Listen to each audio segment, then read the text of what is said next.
Heðin Mortensen, borgarstjóri i havn, 8 førjemålstorhøyt i 30 hapet til havn her til ønsken til røyene. Er stå en glad borgarstjóri i dag? Jeg skal si at det fløy mot hjertet, det finnes førjemålstorhøyt til havn her. Det er alt å si, selv om det var lokal oppgjør med B36, så halte jeg at alle borgere i Torshavn kommune ikke ser at godlig kommer til Torshavn, selv om det er havna vil helt råbare. Det er en stor dag for dere, vi er så glad. Det er det bästa det bästa. Ja, men är det B36 det hjärta så bänkar in i det här? Ja, men ta hjärta bänkar båda vägar. Vi kan låta för havnen ta bänkar allra bäst. Och det är det som är mest glad över.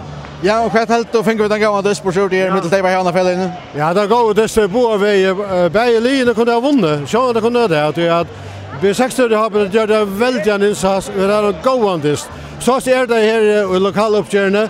Och här har vi alltid till ena kvartal en goda stämning, vi har gåendist, men det var det så läs att nu skulle avgören tagas och då falla alltså till hape och glada väckna havnarna.